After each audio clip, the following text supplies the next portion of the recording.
Mr. Speaker, on Thursday, I left early and I did notify you as going to court to secure the release of the Honorable Muwanga Kivumbi as one of the sureties, and he was granted bail. The following day, on Friday, he was en route to Kampala, and he was intercepted and taken by armed men in a Toyota Hiace vehicle, popularly known as a drone. That was Friday, Mr. Speaker. Today is Tuesday. His family has been looking for his whereabouts, and the rest of us colleague leaders. Now, my questions to government are twofold. Number one, where is the Honorable Muwanga Kivumbi? Number two, is this the new normal? Because it's important that we know. Is this the new normal of how government will, they call it arrest? We call it an abduction because, Mr. Speaker, the law stipulates what an arrest is in Article 23 of our country's constitution. The Attorney General is here. He's a very senior lawyer. In fact, he has lectured most of the lawyers in town. Article 23 is very succinct. How somebody gets to be arrested, where they are taken, to police first, and thereafter, within 48 hours, produced in court. Mr. Speaker, I have seen some people say that Honorable Muwanga Kivumbi was picked up because of a tough speech he gave when he went back to his constituency. Now, that's problematic on two fronts. One, who determines that what he said was illegal? I thought it's a court of law. Who gets to determine that? Let's even imagine, Mr. Speaker, for argument's sake, that he said anything that is ultra-vires. Who determines that? I thought it's a court of law that does. Government has several times been urging the population to avoid mob justice. And on that front, I agree with government. Government officials, police, and so on, they say when you catch somebody, even if you catch them in an act, never mind that sometimes it's mistaken identity and somebody gets beaten, yet they've done nothing wrong. But that even if you catch somebody, whether stealing something of yours or whatever the case might be, government has been telling the population, take those people to police. Don't beat them up. And on that regard, I agree with government. So why doesn't government do the same thing it tells people to do? We need to stop preaching water and yet we drink wine. If you're telling people, if you catch somebody, they've stolen your money, your whatever, take to police, please don't beat. Why isn't government doing the same? If you assume that somebody has broken the law, produce them in court. It's now been 4 days, Mr. Speaker. We don't know where Honorable Muwanga Kivumbi is, and we do hear, I've seen some pictures on social media, I don't know if they are authentic. Bruises, blood, I don't know. And the only way that can be cleared is when we get to know where he is. Mr. Speaker, you see, we were here in September of 2021. Again, some who are saying it's because of what he said. Honorable Segirinya Muhammad and Honorable Alan Sewanyana were granted bail by court. As they were getting out of Kigo prison, outside the gates of Kigo prison, they were abducted. They had not said anything anywhere. In June of 2024, the Honorable Paul Akamba, who were here with him in the 11th Parliament, he was granted bail. He was abducted within court precincts. So the Attorney General needs to help us understand. Number one, where is Honorable Muwanga Kivumbi? He needs to be accounted for. But number two, is this the new normal? Have we now veered off what the law does stipulate, learned Attorney General? I don't know whether I should go directly to the Attorney, because there are issues beyond him. I was feeling I should go to the Right Honorable Deputy Leader of Government Business, who is leading his troops here, and he will be comfortable to pick any of the officers, of the colleagues, support him. Abalungi abatuuliriza era abatulaba olunaku olwaleero tukyaddeko ewa Sheikh Ashraf Dembe. Ssebo nsanyusa okubalaba. Amannya agange nze Sheikh Ashraf Dembe. Akola ku bizibu by'enjawulo. Omuntu singa aba alina ebirwadde musomereddwa tumuwa amazzi ga lukuya nga bw'obadde ogalaba. Tugenda abantu ku kyoto ne twokya emizimu emibi egibabaamu.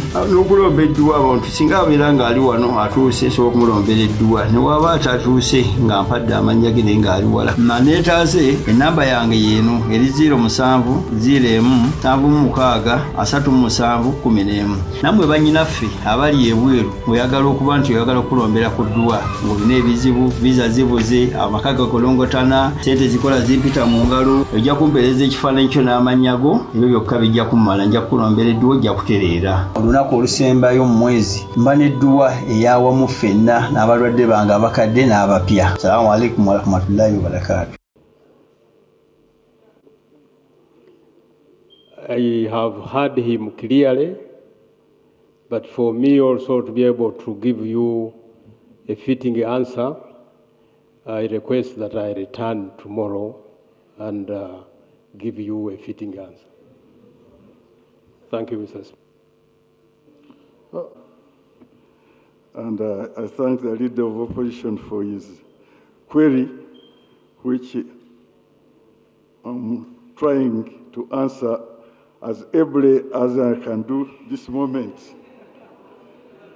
Mr. Speaker, the term new normal or old normal does not exist in my legal vocabulary. As far as I know, this parliament and this country is under a dispensation of constitutionalism. And I have that constitution in my hands here. And where it regards to the liberty of every Ugandan, it is here, very clear, in Article 23, and I can read... Colleagues, can I have order in the House, please? And I can read specifically 23, Article 2, for the members of this honorable parliament. A person arrested, restricted, or detained shall be kept in a place authorized by law. That's the Constitution. A person, now sub-article 3, a person arrested, restricted, or detained shall be informed immediately in a language that the person understands of the reason of the arrest, restriction, or detention, of his or her right to a lawyer of his or her choice.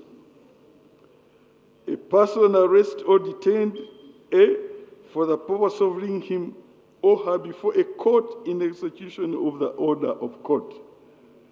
Mr. Speaker, I don't have the facts of the arrest or alleged arrest. All I know is that we are under a constitutional dispensation. And Mr. Kivumbi has these rights, and they are protected. And as the leader, government business has indicated, tomorrow we shall be here before Parliament and give all the facts, and we shall ensure that this Constitution, which we all swore to protect, is protected. I submit, Right Honourable Speaker. Way crossings. On July 10th, this same year, our nation mourned a tragedy that happened in Chetume, Katosi Road, where we had a collision of a bus and a train, leading to a loss of one teacher and very many students being injured in the same bus. Right Honorable Speaker, even when statistics show, for those that were on ground, that the cause of this was because of failure to follow traffic instructions, We cannot continue to accept these collisions as inevitable accidents. In many parts of the world, Right Honourable Speaker, railway safety is treated with absolute priority. Governments treat the railway corridor. Honourable, these matters are for 1 minute. Yes. Not conclude prayers. Thank you. I would pray, Right Honourable Speaker, to the Ministry of Works and Transport that we have integrated early warning systems, that we do not that do not need to base on the amount of the noise in the vehicles that are being used. We need physical infrastructure control that should be placed on these roads. We need public awareness and enforcement. Right Honourable Speaker, safety is shared responsibility. We must launch vigorous national campaign to educate drivers, especially those in public service, on the lethal reality of railway crossings. We must empower traffic police to enforce strict penalties for any driver who ignores railway safety protocols. Finally, Right Honourable Speaker, the students that were involved in this recent tragedy are our country's future. The lives and the life of the teacher should not have been endangered by crossing that lacks basic protection.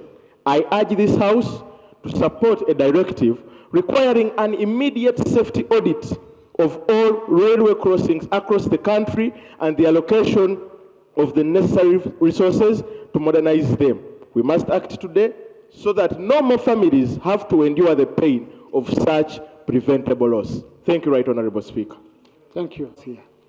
Okay, how do I direct people I don't appoint and I don't supervise? That's why you again come, you say, you issued a directive, it wasn't implemented, but I don't have a capacity to say, okay, I fire you.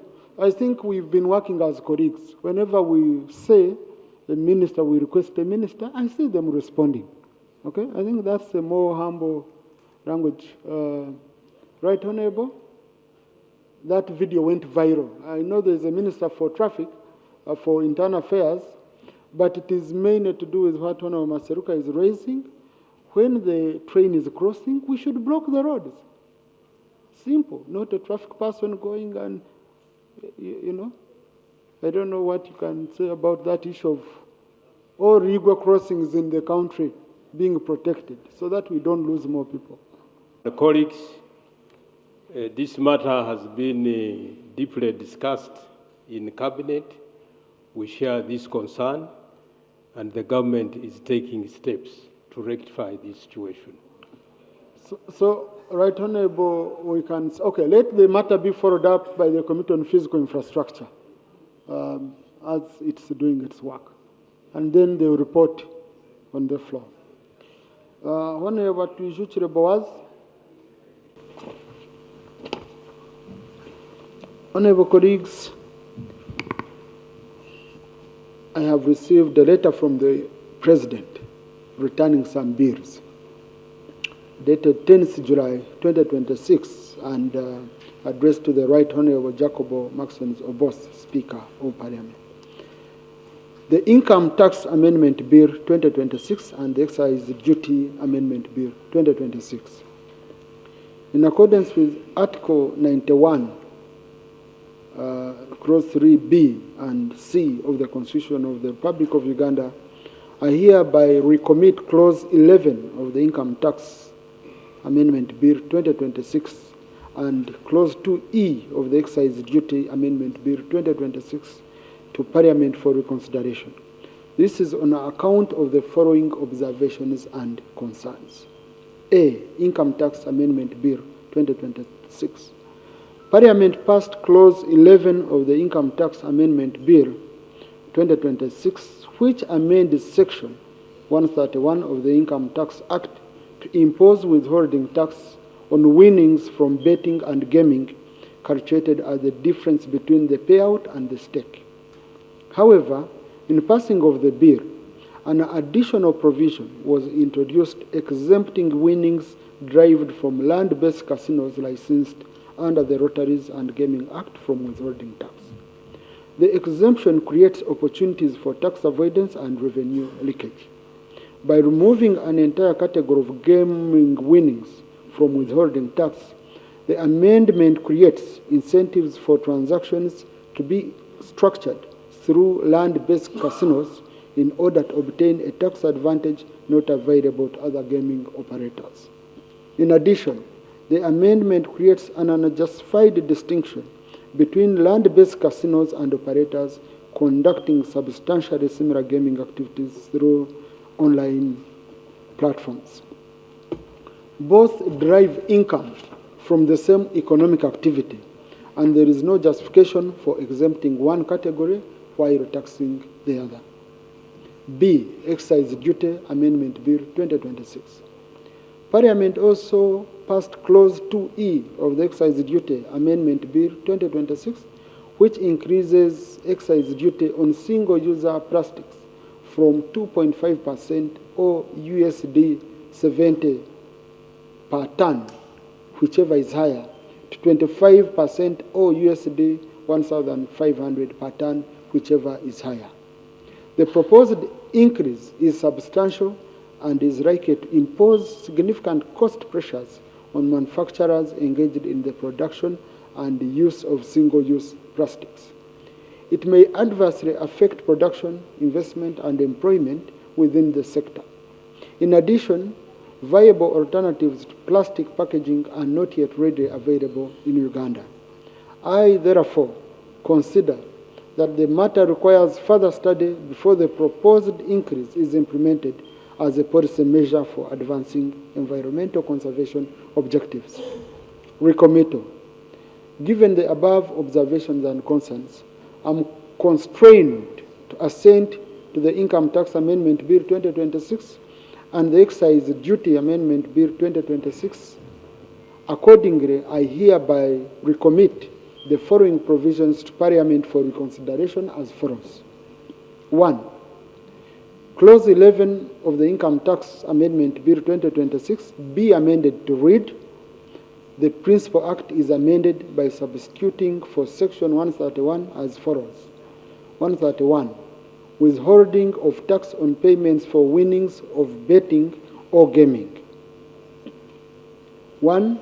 A person who makes payment for winnings of betting or gaming shall withhold tax on the winnings at the rate prescribed in Part 11 of Schedule 4 to this Act. 2. For the purposes of subsection 1, winnings means the difference between the payout and the staked amount. This section does not apply to winnings paid by a person licensed to conduct a national lottery under Section 23 of the Lotteries and Gaming Act. Clause 2. Clause 2E of the Excise Duty Amendment Bill 2026 be amended to read: plastics. A. Plastic granules used in the manufacture of single-use plastic products, single-use plastic products including disposable plastic cups, lids, plates, cutlery, bags, sachets, bottles, straws and stars, cling films and wraps, jars and lids, and sacks and bags of polymers of ethylene, except Roman 1, vacuum packaging bags for food, juices, tea, and coffee. 2. Sacks and bags for direct use in the manufacture of sanitary pads. 3. Multiple-use plastics and plastic granules used in the manufacture of multiple-use plastics. And 4. Plastic granules used in the manufacture of plastic products used for packaging pharmaceutical products and plastic products used for packaging pharmaceutical products. Now here the tax is 2.5% or USD 70 per ton, whichever is higher. Yoweri Kaguta Museveni, President of the Republic of Uganda. Now, honorable colleagues, for those who are new and might be wondering why I'm reading the President's letter on the floor, whenever the President recommits or refuses to assent to a bill and he recommits it to the House, the rules require me to read the letter on the floor and refer it to the relevant committee. So this is referred to the Committee on Finance, Planning and Economic Affairs, and Honorable Minister for Finance. Uganda Eyenkya.